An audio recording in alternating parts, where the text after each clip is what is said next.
I do regret not keeping in contact with enough people and utilizing some emails kept going somewhere else. So, anyways, it was, I think we can learn and inspire and strengthen each other with our own ideas, sharing those ideas, and hopefully some of the things that you guys have looked into from last year, such as the funding structure. So this was not what I wanted, but it's a good film. this is this is Zero. Yes, his name is Zero, and he is an inspiration. 75 years old, stronger than a bull, and no English when he started. Zero English. And he just started, he's from Eritrea, and he just started speaking in phrases last week, and I'm like, and it's gonna be even more fun when he gets more English, because he has a lot of thoughts about things, and now he doesn't have to act them out all the time. So, and this was supposed to be a photo of me with Agnes Varda. How many of you have seen The Gleaners and I? Yeah, that's a great movie. So it came out in 2000. We have a discussion guide for teachers of Gleaners and I.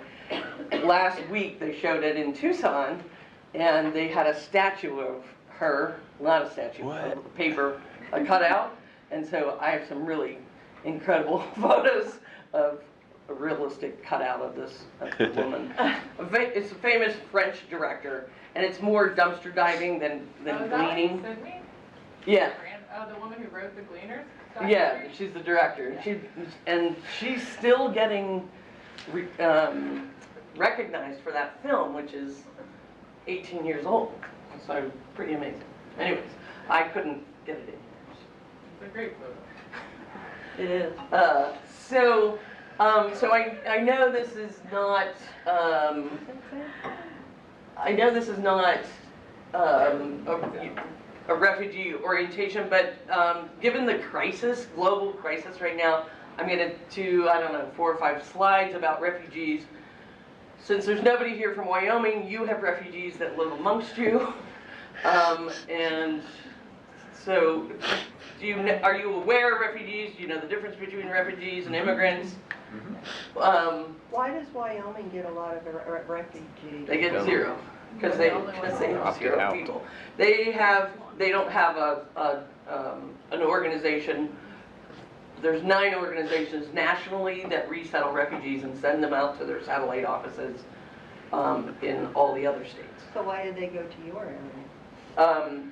So there's refugees in every state except for Wyoming. So we have 4 organizations that resettle refugees, and Arizona is one of the biggest. You'll see that. But it has to be, a refugee has to first part of the definition is leave their country of origin. So Canadians walking across the border here is not a refugee, but they haven't left their country of origin. So and then it can only be for one of these 5 reasons. So we call them political refugees often, but the definition is from the UN Convention of 1951. It's a legal term. So all the presidents and the media screw that up by calling climate refugees. So far, we don't have that definition is not included. We also have the U.S. definition of refugees, which is similar to the UN definition, just updated. So race, religion, ethnicity, nationality, or the nationalities or associations of your parents can make you a target for persecution. So there's only 3. And I should just mention that this also includes protection for LGBTQIA. And so there's 3 solutions, and the very last solution is a third country resettlement. First, we'd like and they would like to go home to their country if they can do that safely. Usually, and right now what we have is warehousing for 10, 20, 30 years. There's a 1972 Burundians, we call them, because in 1972 they started fleeing their country, from country to country to country, and have never had a solution like local integration to the country. In Kenya, 12 to 15 different refugee groups pour into Kenya. That's a big burden on the economy, and that causes its own issues, but there has been success stories like in Tanzania, Ivory Coast, where they have been able to resettle there permanently, and then they have the right to work and a path to citizenship.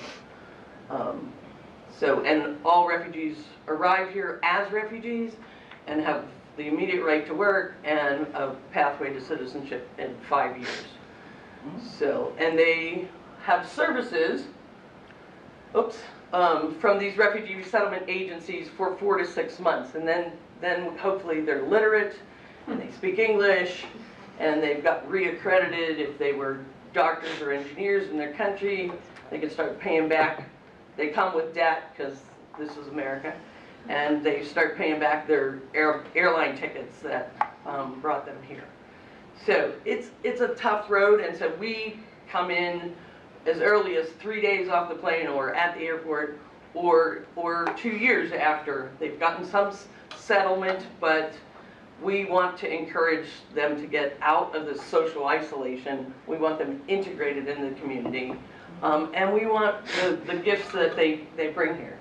So just pretty frightening statistics about refugees that you hear about, just not in a positive light. It's a great joy working with United Nations refugees. I started working with Somali Bantu, ethnic minority of Somalia, and I've worked with 30 different ethnic groups since then. Have you seen the numbers drop since the current Oh yeah, administration? oh yeah, we've had, Yeah. it's been dramatic, Yeah.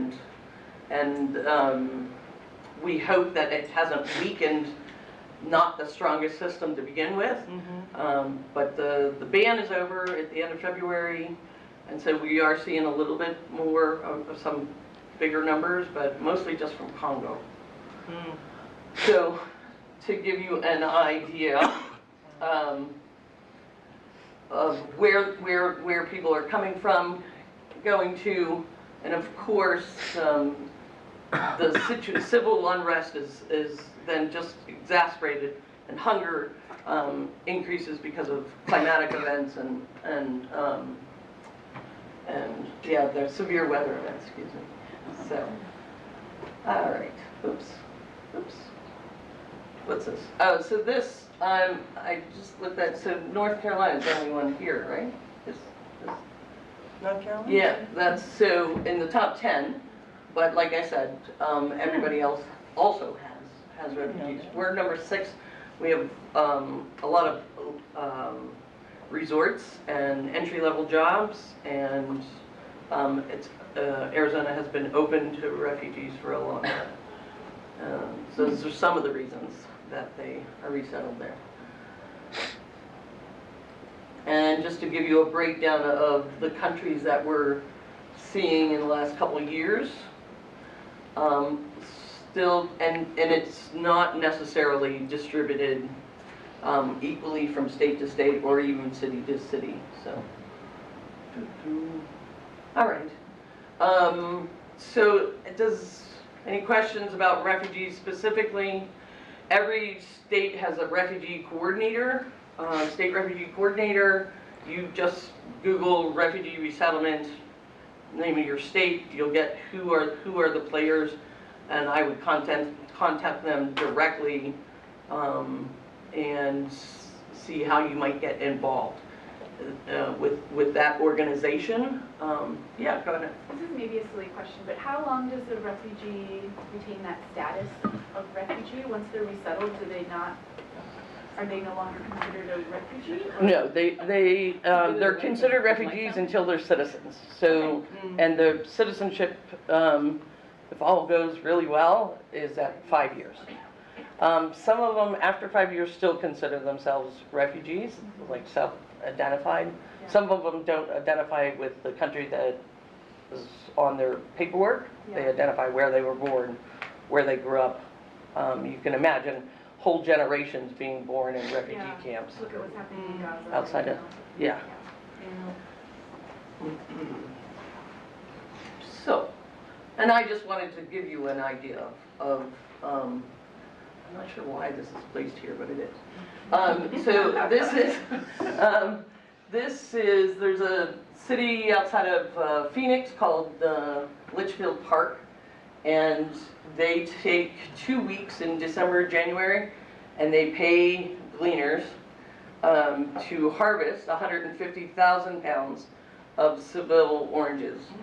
And Seville oranges are sour oranges, 2 types of oranges, sour and sweet. And for a lot of our refugees, this is the secret ingredient to lots of dishes that you know, like tabbouleh and fattoush and dolma or stuffed grape leaves. That's what goes on top. But when it was translated from Arabic to English, it was lost in translation, and you can't get naranj or Seville orange at your grocery store or at your farmer's market, so they just replaced that with lemon.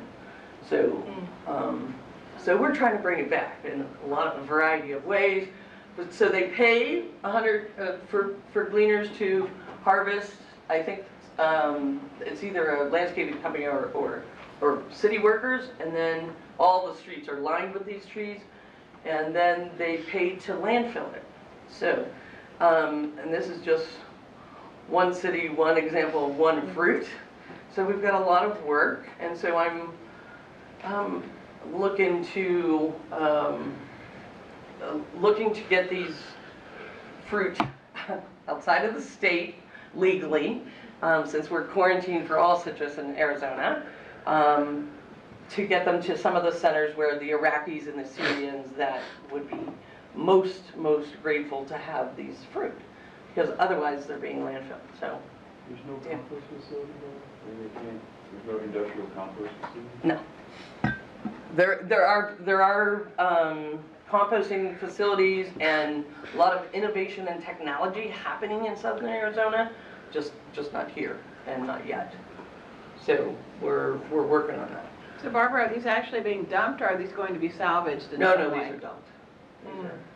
So there's no way that you can get in there as Gleaners to? So we can, I just don't know what to do with 150,000 pounds of Okay, one yeah. fruit, which You can't Right, yeah. is a niche market, but I'm working on it. So I need to find a facility that will wash them. Maybe juice them or something, just Or bottle concentrate them, yeah. And that might be possible, not in Tucson, but in Phoenix. And this is closer to Phoenix. Wait, and you said there's a citrus quarantine? Yes. A lot of states are like that. They don't want the citrus to travel outside state Yeah. lines because of It's- disease It's transmission. the and psyllid. Yeah, the psyllid, it's causing the greening. Yes. Yeah. Ah, now I understand that. So, you can tell, I took some slides from some of my younger staff, quick facts that suck. Just to give you an idea about how we are in the world, and I think it's important for us to look at why we have hunger and where we sit. So this incredible numbers that we're hearing now, much more in the news after the film Wasted. And there's been all kinds of films related to this, but I think we should be using this to our advantage of motivating people to stop the food waste. If that's spreading the word about your organization, if that's bringing up these statistics. So I think that you're always hearing about the carbon dioxide, but really the methane gas is so much more damaging to the atmosphere, and I think that food is about 50% of what's in our landfills. That's what's producing the methane, and the size of that methane released is like the same as the subcontinent of India, so, in the US. So we just really need to address this and I think I read that it takes 15 years for like broccoli to decompose in that landfill. Head of lettuce is 25. what? There's no Yeah, let's just, Because yeah. it ends up in that airless environment. Yeah, David. There's another stat that I've heard varying truths about this, but more truth than not. They said if food waste was a country, it would be the third largest emitter of greenhouse gas emissions in the world. Uh-huh. Well, I have a question about that stat. So, as I understand that 40% is a USDA stat about post-harvest food. So like, everything we do essentially is pre-harvest food, so there's like a whole extra percentage Right. of what we're So, reclaiming that's not even included in that number, right? yeah, so, so I know that through Jonathan Bloom, who did extensive research to write the book, American Food Wasteland, that backyard trees and all these orchards that we're talking, urban orchards, they're not included at all in any of those statistics. So it would behoove us to get some of these. There is a study, I've seen it, that tries to estimate the amount of food that's wasted in backyards. I'll try to find it and send it out again. Oh, that would be great, because I feel like we have the capability of having some master's students, even PhDs, looking at it. And if I wasn't so busy, I mean, we have numbers. They're not clean, but we have a lot of numbers from all of our gleaning that could be estimated for the rest of the city pretty reasonably. We just haven't gotten to it. So. I know SOSA's got a lot of numbers, Mhm. because we give them Right. numbers.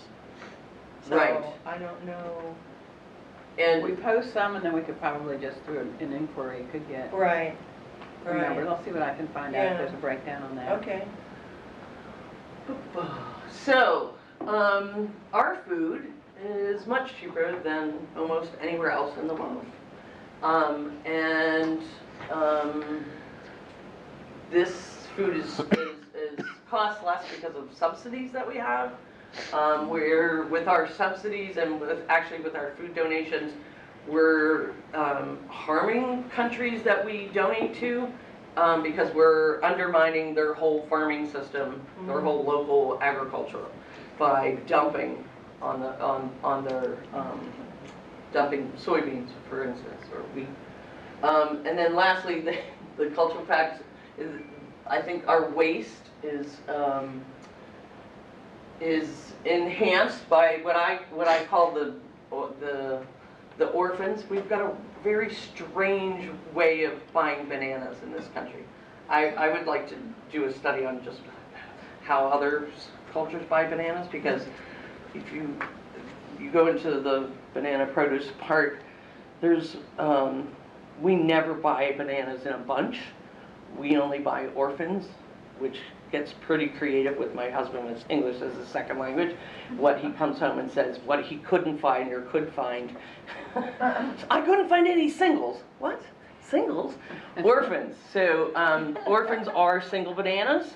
Those get wasted most in the banana industry, besides all the ones that are too curved or too small or too big that are wasted at the banana plantations. But why is it that we need 5 bananas when there's a bunch of 6, or we need 3 bananas when there's a bunch of 4? What is that? What is that? Like everybody else in the world just buys the bananas. No, we need 1 less than whatever's in the bunch. And you're not calculating in your head like, I have 4 people in my family, I need 4 bananas. It's just an impulse, you know? So I just and the other thing I want to know about food waste related to bananas, oranges, and apples, perfect looking apples, airbrushed apples that taste like crap. Although we don't have an excess of apples, and I want to trade we're getting enough gleaning going on at higher elevations in Arizona that I'm gonna be able to trade grapefruit for pecans and grapefruit for apples and pears, which I'm very excited about. That's awesome. So, it hasn't happened yet, but we're almost there. Oh yeah, so Circle K's and corner stores, you know, have 3 bananas and 5 apples and 5 oranges. Like, how much of that really gets purchased at the, do you go to the Circle K for your fruit? Like, I want to know, I want to go in there and ask, you know, the cashiers, like, do you ever sell any of this? Or is I've it- bought it before, and it's like $1 a banana. Yeah. So, you know, I mean, it was only because I didn't want to eat cheese Right. crackers, you know? Yeah. And I was So, hungry. I have just a small success to share around that. Yeah. In Minneapolis, they're doing, they do like these little kid tables. And so they take the single bananas and they say like, kids can take whatever this fruit is for free to eat while they're in the store or take home or whatever. So, Oh, nice. so there's All small the grocery steps. stores? Like our big chain of Cubs. Take a picture of that, would you? So, yeah. Ours Take a do picture of too. that. If you're under 13 or something, or 15 and under, you Yeah. can take a piece of fruit and they put the single bananas, oranges, and apples. Yeah, and It's they, great as a because they parent never to let you discount as the, well. the orphans. Yeah. Never. We have a local bank that offers a big basket to anyone that comes into the bank. They can help themselves to some fresh produce. Okay. So just to give you, this is by income, divided up how much each of these countries spends on food. And as you can see, and over time, this has gotten less and less, although the costs and the distances are larger and farther for food production. So we've got a system that is pretty skewed. Do you guys have the same, just a quick question, talking about how much is spent on food? We have a huge issue where housing is like, especially for low income people on disability, on any kind of social support, 70%, averaging 70% of their monthly check goes to housing. Leaving 30% for bus passes to get to work or trying to get work if they can work. A lot of people are in disability. Is that kind of a cross North America problem? Yes. Yeah, so it's everywhere. 70%. 70% of their check. Yeah. Yeah. And that's like bare minimum a room. So, and the thing is, we talk about hunger, and we, from the 70s to now, like, food banks have just become this huge industry. Yep. And in the state of Arizona, at least, they're getting out of the gleaning business altogether. So. Why is that? Yeah. So their stated reasons are not enough volunteers, liability, which is just that's fake news. Because we heard from the lawyer yesterday, and the cost of the gleaning. So I was standing in with the CEO of the biggest food bank in the United States, which was in Austin a couple of years ago, with the Coalition Against Hunger from New York City. And the CEO is like, well, it's just, you know, volunteers don't know how to harvest. It's like, well, it's not rocket science. It's like, have fruit, pick. So, but, and he was just adamant that was not something that he was supporting at all. I don't understand the argument of cost. Yeah. Most large food banks have a pretty robust volunteer base. Right, and I know Ample funds. our gigantic Sure. food bank is sending us volunteers because they don't have enough for them to do. So it's the volunteer management piece maybe Buy a that. lot of the food, and when they do buy, they buy it at incredible discounts. It probably is quite a bit more expensive than the Yeah. food that they're giving out, pound for pound or calorie per calorie. not maybe nutrient for nutrient, but What do you mean? well, like, just think about their staff cost, or, you know, like, I don't know, like, for us, it costs us 72 cents a pound on average to pick fruit. I'm guessing that it does not cost a food bank 72 cents a pound to So buy like food. 10 or 12 cents. Yeah. To buy macaroni and canned tomatoes. Yeah, I mean, I bet they're spending less than 10 cents a pound on food. That's a because really most good of it's donated, and what's not donated, they're buying at a discount. Right. So I think we're unique in that we're combining sustainability and access and social justice related to food with our activities. So that's very, very different. Our food bank, I think, well, besides axing the gleaning program with their gaylords and their panel trucks and their 18-wheelers and forklifts, and then saying, oh no, call Iskashitaa with your little buckets. You know, they're conscious of sustainability and protecting the environment, but not all food banks bring that into consideration. I think they're just focused on the most people they can serve, the easiest, the cheapest. But if we don't start looking at our ag system holistically, we're going to be screwed. But to use somebody's younger staff's language, but I think we have to look at a livable wage, and we talk about hunger over here, but really, if people don't start making more money, or the lower class especially, then we're never going to get out of this dependency on food banks and so forth. So, Emily, cover yours. So there's a book called Big Hunger by Andy Fisher that approaches them. Big Hunger, Yeah, Andy Fisher. Will 10 out of 10 would recommend. What is it? Big Hunger. Big Hunger. Okay, Big Hunger. And it's Annie Fisher, you said? Yeah, I have. He has a great No, I haven't heard that He has a either. great newsletter too that goes out every month. Can I ask a question? Does anybody else work with their food bank? So our food bank, it's really, has big goals to like improve the nutrition of the food they're distributing, and they want to hand out more produce. And so, you know, if we get 5,000 pounds of tomatoes, it seems more efficient to us to take those to the food bank and have them distribute them than for us to like spend all day driving to smaller agencies. And then sometimes our food bank will pick up that stuff. So if we get a call from a farm, does anybody else have a partnership like that? Yeah, okay, I was just curious. Well, we are a food bank where I work. Oh. So I think some of the issue with that is all of our deliveries are scheduled out, and then there's no room on the trucks anymore to put the produce onto, and that's where my job comes in. So we The get to problem do I've dealt with is that smaller food banks can't buy memberships to the larger food banks. They like can't afford it, and so then they don't have access to that produce, and so Yeah. they don't get produce. Yeah.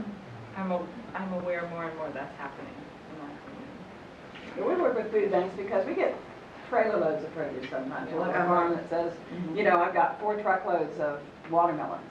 And so I work with the Georgia Food Bank Association, but our local food bank in Valdosta has kind of spun off from that. You know, they're kind of renegade, and they don't want to play by the rules. And so they're a little bit different, and they're very competitive. All the food banks are.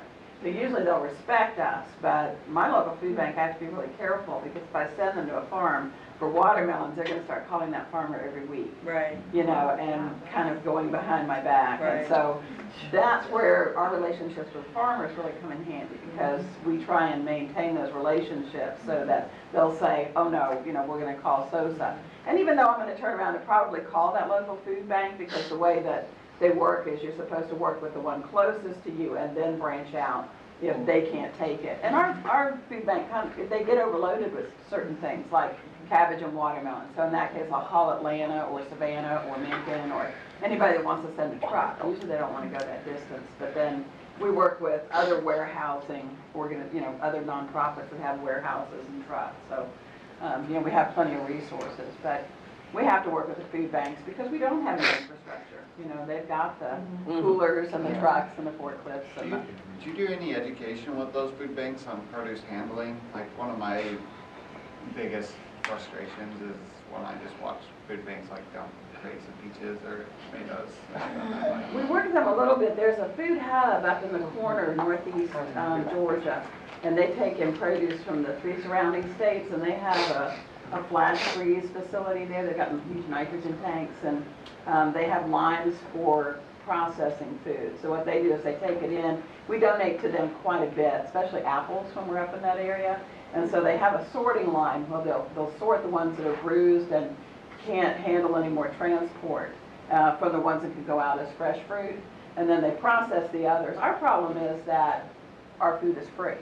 And so, if it goes through their line, they can tack on like a packaging fee because they've got to process it. But if it goes out fresh, we have to keep after them and say, you really need, if we're going to provide it to you, you need to pass that along free of charge. And when I was in Florida, they started out because they were so desperate to have fresh produce, they were giving it away free. But they gradually, because they have so much overhead, want to tack on a handling fee for their overhead. And so we have to keep reminding them. What food bank is that has the processing? It's called, it's a food hub up in Clayton, Georgia.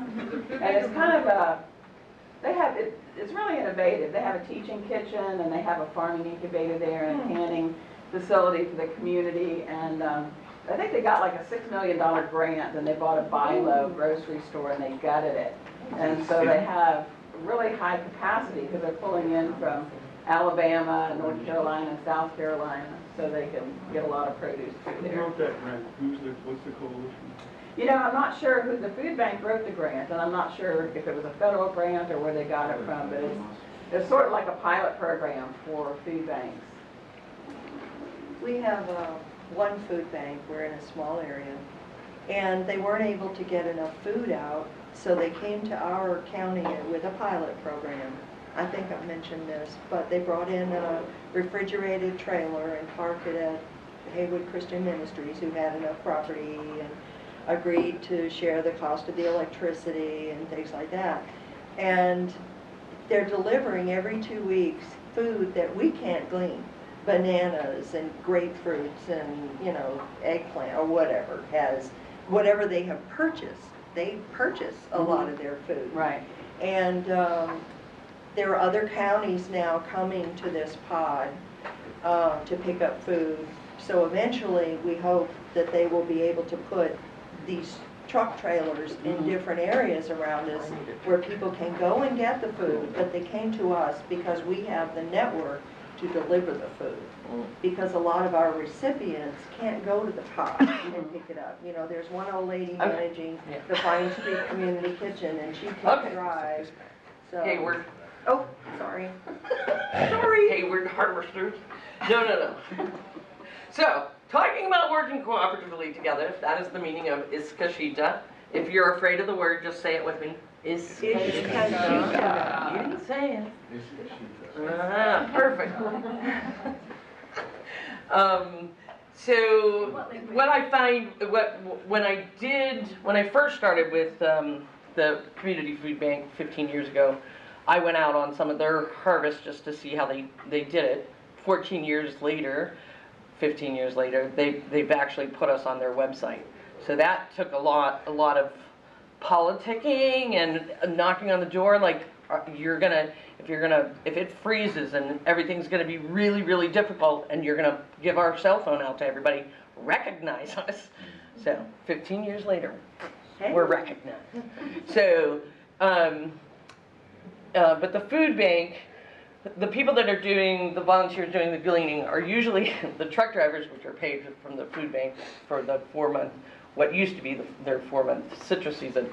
But most of the gleaners were retirees, middle class, white, and so our model is to get, to teach people local food justice literacy, So where they can get food for free, where they can get food highly discounted, but not as a handout, as a handout.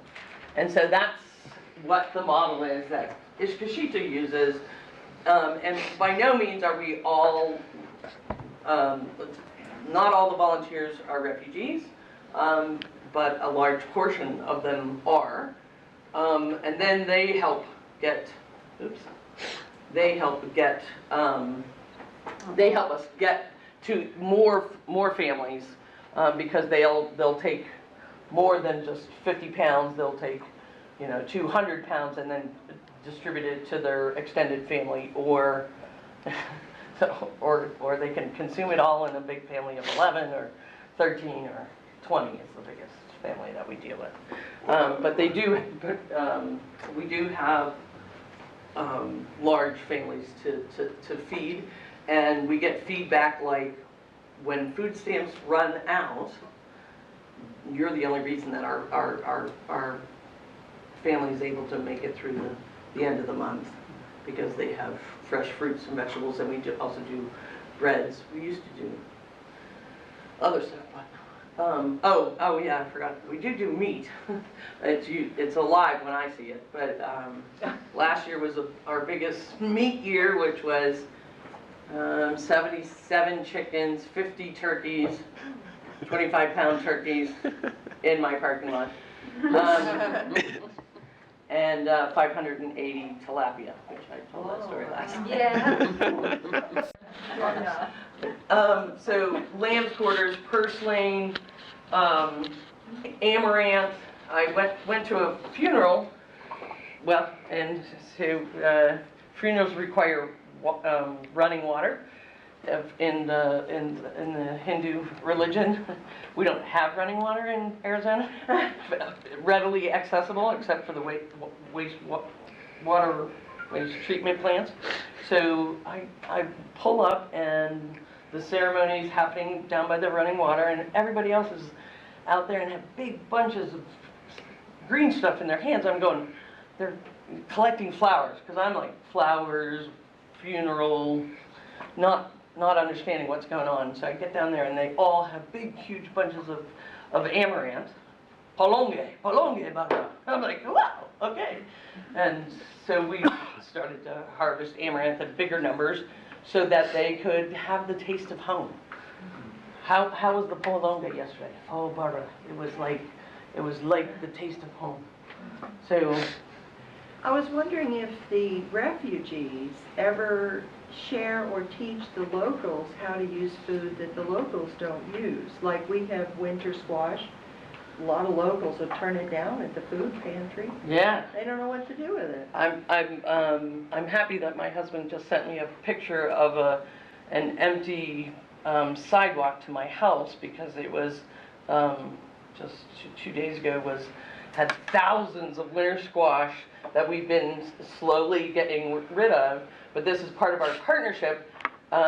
We harvest, it's up here somewhere, between 20 and 60,000 pounds of pumpkins and squash. How many of you guys do pumpkin patches? We've done some of that.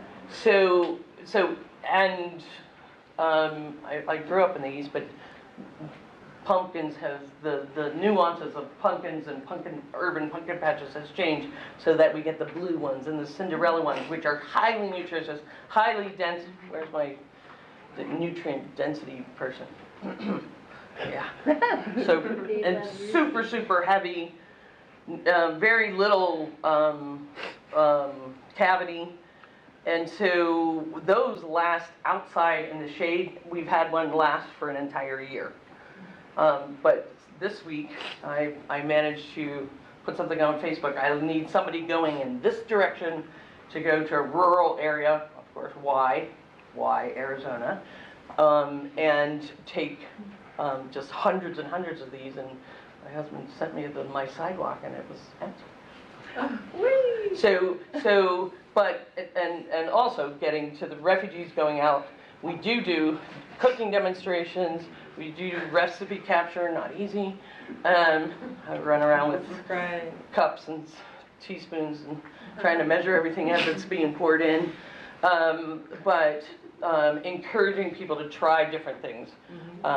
So carrot tops we've been harvesting this year, tomato leaves, green bean leaves, sweet potato leaves. But at first was pumpkin leaves. And you can buy pumpkin leaves frozen, $4. This big, little teeny package in specialty ethnic stores. What do you do with them? You can curry them, you can, they're just, so it's hunger food, so that's the thing. People coming from Africa, and this is how I started this. I was working in Africa and coming back to Arizona, so people are dealing with the hunger period. I'm coming back and there's fruit everywhere on the ground, going to waste, and I'm going, this is ridiculous. So you've exhausted your food resources from the harvest last year. Your pumpkin's coming along, your squash is coming along, but you need to feed your family. So the leaves, the shoots, the flowers, immature pumpkins that aren't going to get all the way because of the weather changes. You know, an immature pumpkin is much better than a zucchini. And you just treat it like a summer squash instead of a winter squash. So we've learned all of this. We went out to the fields, and again, the vegetarian and vegan Bhutanese asking me, we're in the pumpkin field, and they're asking me for bags. I'm like, no, but the pumpkins are like this. Like, you don't need a bag.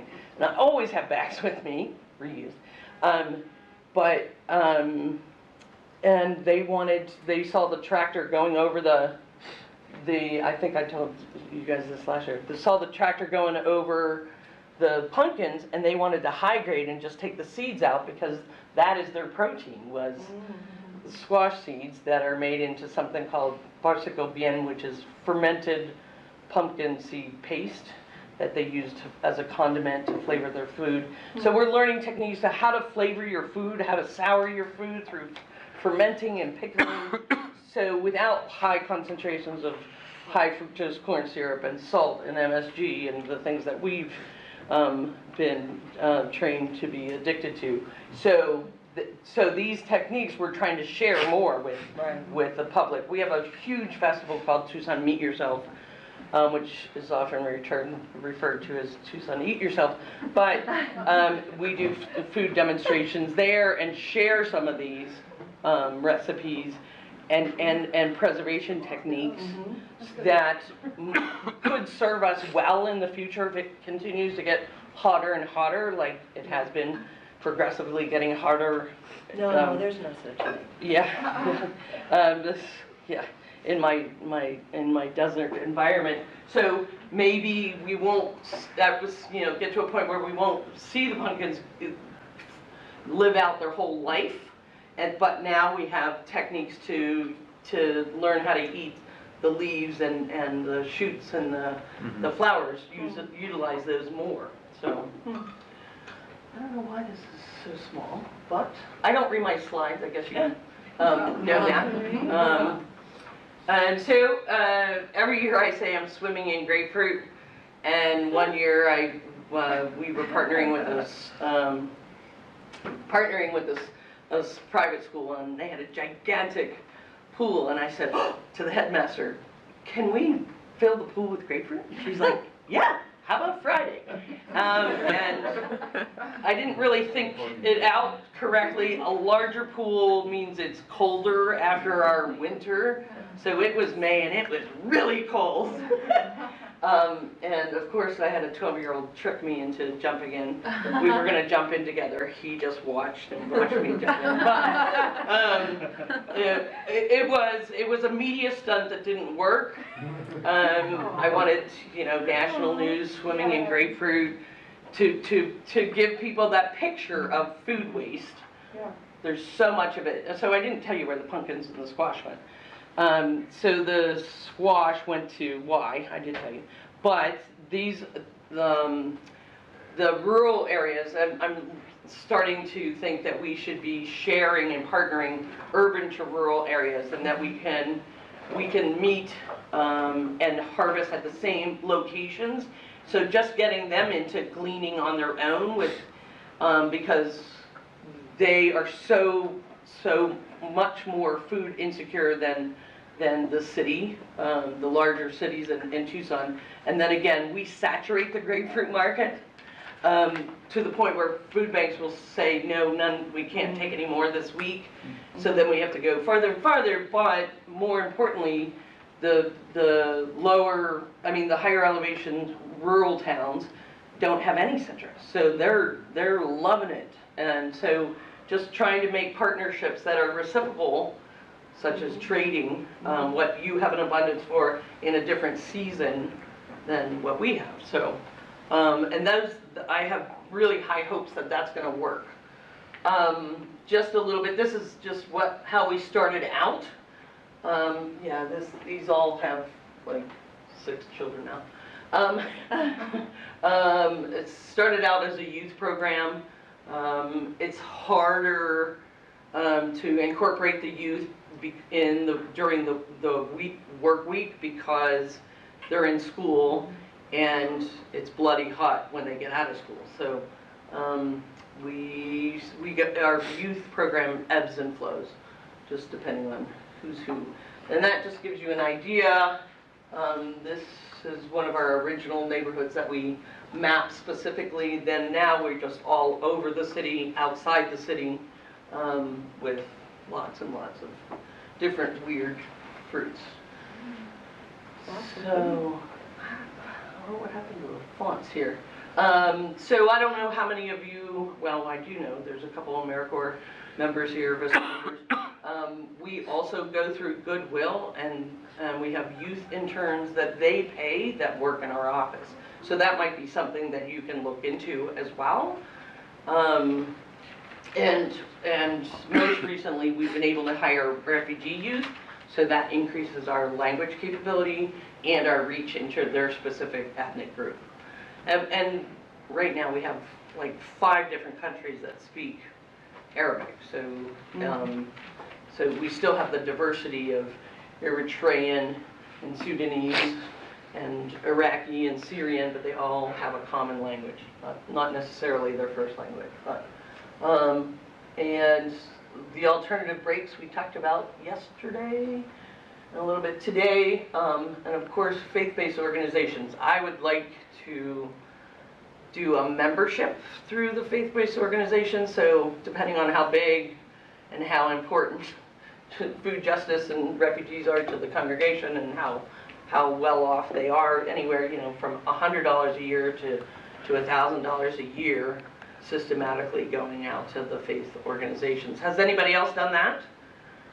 We work with churches, yeah. And do they do a tithing to you? Some do, yes. We get a lot of support No, from church. we don't get that. We go to their fairs now and then. They'll have volunteer fairs where they offer the congregation to choose where they want to provide service. And I don't know if this makes sense. We do, so we'll get whole churches to advertise amongst their congregation if there's fruit going to waste in people's backyards. So so they'll get 2 or 3 houses that we haven't harvested, and they'll go out and harvest. They come and they get the pickers from us, the crates from us. Now I have churches that are competing against each other, and so hopefully we can grow that too, because they're serious. They want to beat out the other group of how many pounds of grapefruit they can harvest. So it's a great diversity. We're heading towards 90 different things now.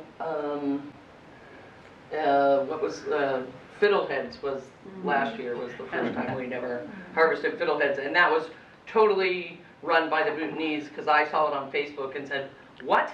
You're gleaning and harvesting without me? How dare you after all these years of gleaning with you?" So I learned how to eat fiddleheads, which are delicious. Fiddlehead ferns. So lots of non-natives. We are very water conscious in Arizona, and so they've really beat it into us, and with messaging and with with cost effectiveness, we have the reverse block water pricing, which means the more you use, the more you pay per block. So there's a block that's survival water, and then every block up from that you use is more expensive by the gallon. And so it's to deter people from using too much water, especially outside water. So my messaging is getting harder and harder, because if you look at globally at the food that they're eating, the carbon footprint of a date from Saudi Arabia compared to the footprint of a date palm in southern Arizona is drastically different. So we've got to be thinking not just what it costs at the grocery store, but the actual cost, and we're just hiding so much of the cost of food, and the detriment to the environment, that we really have to circle back around and try to bring that up, to encourage people. If we've invested in a grapefruit tree for 75 years, don't just cut down the grapefruit tree. It's been giving, and so we've done some studies on what we've invested into the tree with water and fertilizer. We didn't account for labor or land, but just trying to get that message out, that and I consider water resources not the homeowners, but the communities, because it's a shared resource, and if we've invested in trees, then we should be really reaping the benefits of that investment of our precious water resources. Oh, we just did store them last week too. That was the first time, but the refugees knew it, but they didn't want to take any of it home. So, and these are our date palms that have all been cut and leveled to put in a high rise now, but there's still other trees that we're harvesting, and each one of these bunches is about 100 pounds, and you can have as many as 9 or 12 of those on one tree. Wow. How'd you get access to that lift? So this was a trailer park, and in their bylaws, it stated that they had to deal with the dates by law, and so they had to pay for the lift. This last time, I just did a mall this last year, and the landscaper hired by the mall worked with us to capture the dates. Dave? No, that was Catherine. And we have landscape companies that just will donate their time and then tell a good story in their newsletter, and Bartlett Tree Experts. You probably have them here.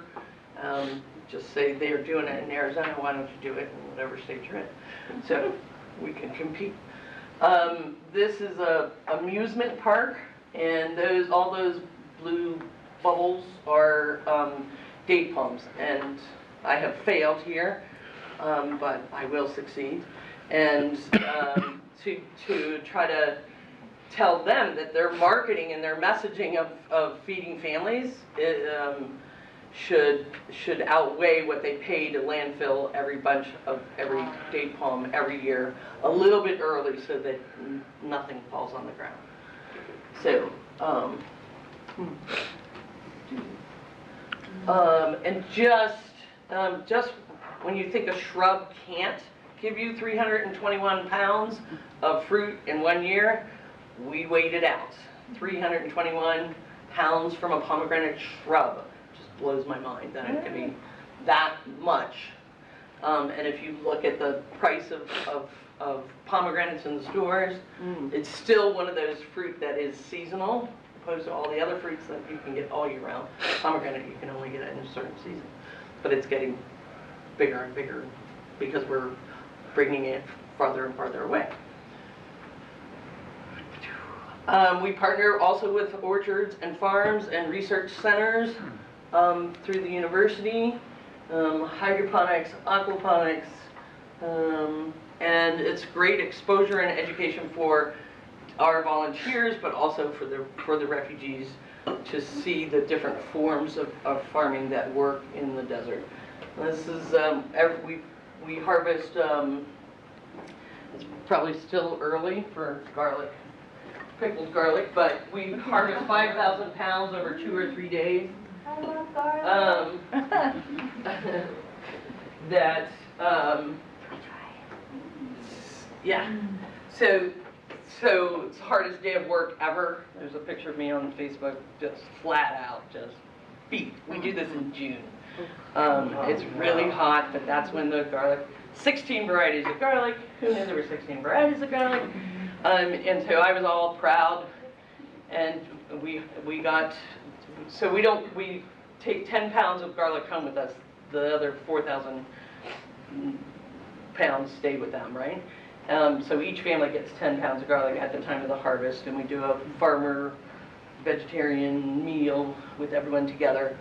And then after they plant, they have hundreds of pounds of cloves and heads that weren't perfect, or they didn't plant, and so they donate hundreds of pounds, 600 pounds, in the fall, and we take those and pickle them and put a little bit of prickly pear juice in them, because if you've seen pickled garlic, it kind of grays, and so the cactus juice kind of takes that unappealing look away, so it's cactus pickled garlic.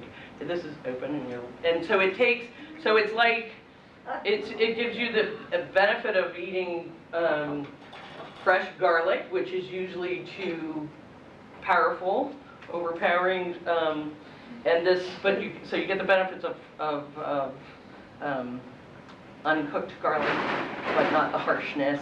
I think the farmer donated on a Monday. I pickled this and ran to the farmer's market to give it to him, and he said, oh, we just eat fresh garlic. I've never eaten processed garlic. And I'm like, huh? It's not Velveeta, for God's sakes. And then about 5 weeks later, he came back to me and he said, we opened that jar and it was fantastic.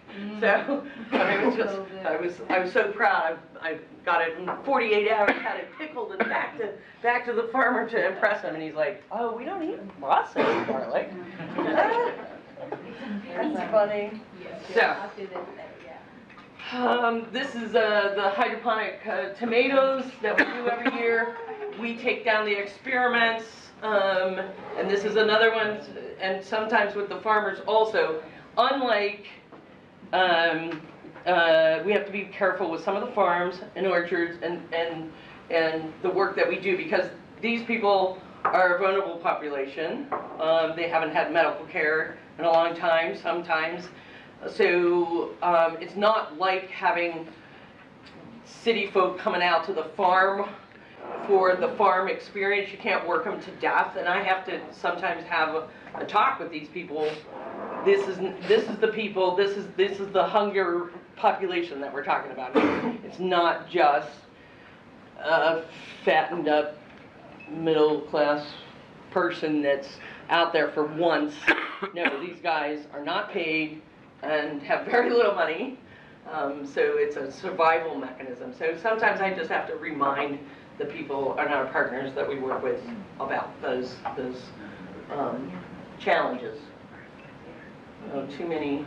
So pomelo, pineapple guava. Talk about edible flowers. Those petals just melt in your mouth like candy. And those are Nispero loquats. Angadunya. So, but both of these, we use clamshells to harvest these. We sold them to most of the bars in town last year because it's a cool looking flower that you can garnish your drink with. And these we harvest in egg cartons because they're so tender. That's why you don't see them in the markets, except for Trader Joe's occasionally. How many people have eaten a loquat? Not a kumquat. A loquat, not a citrus. There's our pickled garlic with more that's passing around. What did you think of the Misa, what did you think of the? It's my new favorite pickled item, and I am a pickle fanatic, so. So we do preservation classes. Sometimes it's our recipes, sometimes it's refugees' recipes. Sometimes they take home with them, sometimes not. So we supplement with incentives, even with the harvesting, but also with the food preservation classes, with a cutting board or a grater or a juicer or mortar and pestle. Yeah. How does it work when you sell things? Do you organize, do you count it as a fundraiser, or is that part of your mission that you? So we pay sales tax on it. I mean, we have to pay taxes, but it's, yes, it's part of, the revenue just goes right back into operational costs. And are those, do you sell things that are donated by farmers or backyard growers? Yes, Everything? yes, And yes. how do you? The percentage is minimal, Are you have to have? so it's less than, yes, a 501c3. Do We you have sell to a have lot an of stuff, MOU? people want to talk about it. Yeah. Okay. Let's talk about it. Yeah, so it's like 5%, and anybody that asks, we tell them. Do you make that clear when you go someplace that you might be selling? Oh, yeah. That I might sell one of their grapefruit? No. Well, so No. on a specific property, then you would say, we're probably gonna sell these flowers because they're marketable and they're gonna help our mission. How does it, I'm just curious how you set it up. You wanna try one? So if they ask, we tell them. The pineapple guava flowers are landscaping. They're not a fruit. They're not a commodity. And we're trying to educate the public by getting more local food into the restaurants and so forth. So, yeah. Barbara, does everything require, you have to apply for residency versus to sell? And you're going back. No. Well, it's, you do at certain festivals, but we just sell through the nonprofit. But as a nonprofit, why do you have to pay the tax? I can't answer Because you're only, for a nonprofit, that. you're only exempt from federal income tax, but there's still other taxes that you're Yeah. subject to. Yeah, Yeah. okay. Didn't know that. So pixie sticks? How does Pixie that work? sticks. No, I'm asking how, like, how. Well, this is our latest mega pixie stick. And I had these fruits last year, the calamundins, which are a kumquat crossed with a, Florida's the only one that knows about these. But it's a kumquat crossed with a mandarin, so very thin skin that's edible and sweet. You okay?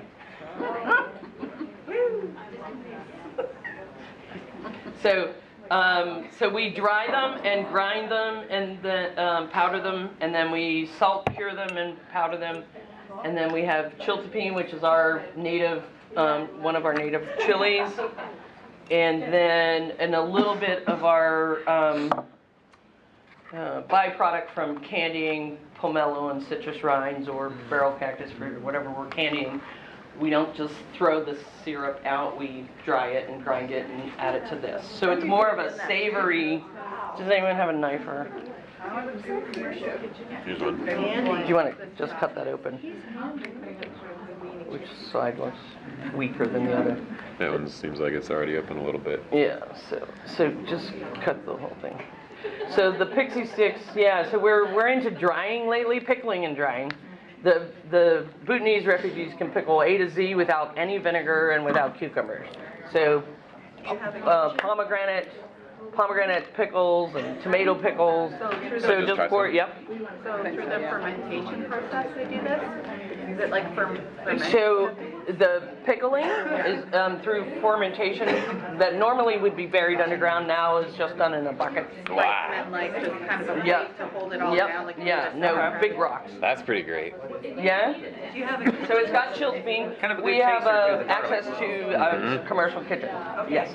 And we work with a chef Italian trained chef that thinks we're the bizarrest thing ever. Yeah. And he works with our food preservation This coordinator. year is the first time that I've ever tried dried preserved lemons So- and citrus. And it's amazing ingredients and stuff as well. Like I found that I've been mixing it for cooking, but also in, Preserved lemons?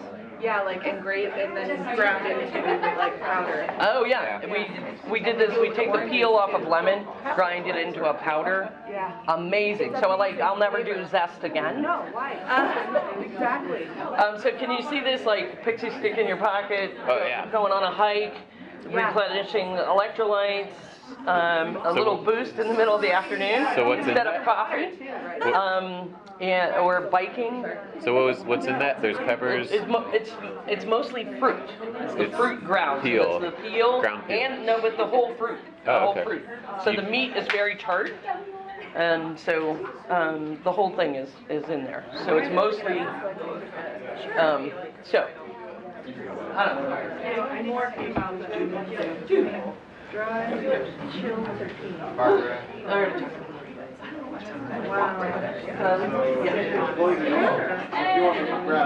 Yeah. So, I'm inspired by all of you and your scouts and your ability to do reconnaissance so much. So we have a new program, and we haven't figured out if we're calling it fruit spies or fruit flies or fly spy. Fly spy. So I met at one of our refugee 101 trainings, met an artist who specializes in insects. I'm like, oh, can you draw a fruit fly? And I'm like, no one's ever asked this artist this before. And so the original one had like binoculars here too. I'm gonna try to get the binoculars back into place. But so just we want people to be able to see and recognize food resources that are going to waste. Not the grapefruit, everybody can recognize that, but jujubes and date palms, and we got more calls this year on date palms than we've ever before, so the word is getting out. There's jujubes in the back, which are the Iraqis call Iranian dates because they're inferior. But I call them fruit bouillons because it's used for flavoring. It's got medicinal properties. They're sold something like $15.99 dried a pound. And we sell a lot of our jujubes because people don't know what to do with them. But we're learning what to do with them fresh and dry. And teaching others. That's it. Yay. All right. How is city eating? Can I ask a question? Yeah, go for it. Okay.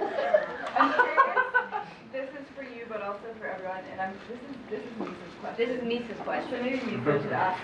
So I'm like wondering about, the justice lens. How can you ask folks that need assistance to like be your primary volunteer group or like, Nobody cares about us. Yeah. We're Okay. so this is his take on fruit trees in Atlanta. Nobody cares about them. Nobody wants them. So these refugees will suffer social isolation. They will not be integrated into the community without our interaction. They excel under our tutelage and our friendships. Your vocabulary is excellent. Well, you also said they're required to do. So that's the other thing is driving while brown or black. So they get stopped by the police all the time if they're driving, and it is true. They could be doing like outrageous things driving because they have exactly 3 hours of training. They're required for public houses. They're required to do 8 hours a month. It's not much, but some of our DES, Department of Economic Security, requirements for SNAP and requirements for cash assistance is outrageous numbers of hours. If you don't speak English, you have a transportation issue, you're not literate, you might not have a cell phone, most do. You might not be communicating through email. Oh yeah, you want to be a volunteer for 20 to 35 hours a week? So who wants that volunteer? because they find a new family and they're much more out there in the community. They're going to food festivals and family festivals and sustainability festivals, exposed to farms and field trips, getting out of the city. Physical exercise. You know, they go from a very active life to an absolute sedentary life. If they're in their older, you know, over 60, even if some of them, you know, over 45, that's grandpa, great-grandpa, great-grandma stage. What? You want me to work for another 20 years? Are you kidding me? So if they have adult kids, they'll pick up some of the slack for paying for expenses, but they still have to go through citizenship, which means they have to speak English and read and write in 5 years. And so it's getting them out of that insular environment and getting them involved in the community. They feel good. This gives them the opportunity to give back. And that language is kind of important about this, the messaging that we do with the volunteers. You become part of my movement. Support me, not give me money, but you can be part of this innovative solution and strengthen the local food system and welcome the stranger. So I'm not sure what's going to happen next year or the year after, but this used to be the proudest thing that I was to be an American, was the humanitarian relief. We don't base it on whether they're going to get a higher education. If it's a widow with 5 kids under the age of 7, no, she's economically, not this generation, but next generation, immigrants want to be integrated. And there's few pathways to that for that to truly happen. But that is your question. You thought it was going to be a hard question, didn't you? Well, I'm also so curious, maybe, I don't know if we have time for this conversation now, but it sounds like with refugees, like they're getting so much out of it and like it is really reciprocal and they want to be there. Yeah. But I'm curious also about like the populations that we're serving, that we're like donating this food to. I know there's talk of like getting them involved in picking, and I'm just wondering about that. Like, is that like the ethics around that, and like, do they even want that? Who has time for that? If you're like trying to work, yeah, you know. Yeah. But like, it might be that they've never been you don't want to come out and pick fruit. So I don't know. I'm just curious about that. But also like time constraints. Like oftentimes the folks we're serving have 2 jobs, and right. So anyways, I think we might have to move on to something else. So Yeah. maybe this is a conversation for like just want to put it out Lunch there. conversation. This will be on the quarterly call. Yeah. Quarterly. Yeah. So I kind of want to ask what you guys want to do. We are 45 minutes behind schedule, which means we have exactly 15 minutes for kind of the round table, World Cafe talk thing. No, we're that not having lunch till 1. Yeah, let's just Oh, so we're not that far behind schedule. No, we're still pretty, you wanted to have a round table for like an hour. Oh, great. So this is great. But we don't have a round table.